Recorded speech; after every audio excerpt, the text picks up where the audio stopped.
Pelaku perusakan dalam tragedi kerusuhan di Stadion Kanjuruhan, Malang, Jawa Timur seusai laga Arema FC versus Persebaya Surabaya telah teridentifikasi pihak kepolisian. Kepolisian juga akan segera melakukan penegakan hukum pada para pelaku.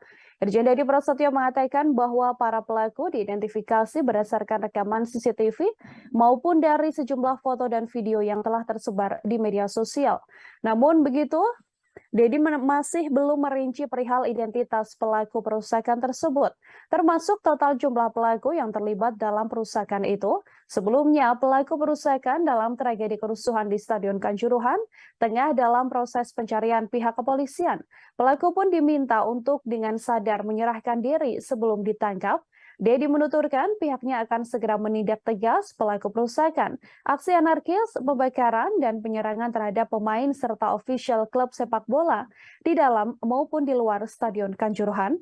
Di sisi lain, Irjen Deddy menyebut dari hasil investigasi kepolisian ditemukan pula sebanyak 46 botol minuman keras oplosan ukuran 550 ml di Stadion Kanjuruhan.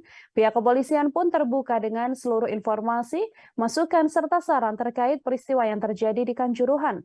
Polisi akan bekerja secara objektif dan sesuai dengan fakta-fakta yang telah ditemukan oleh penyidik. Ya sudah tidak usah diimbau, yang jelas sudah kita identifikasi.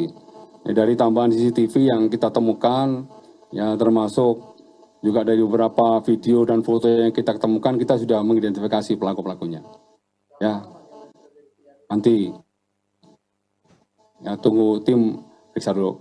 Selesai itu dulu ya teman-teman. Kalau yang itu berarti bisa sampai perih gitu Pak ya? Ya, betul. Yang merah ini asalnya iritasinya kepada mata dan pernapasan.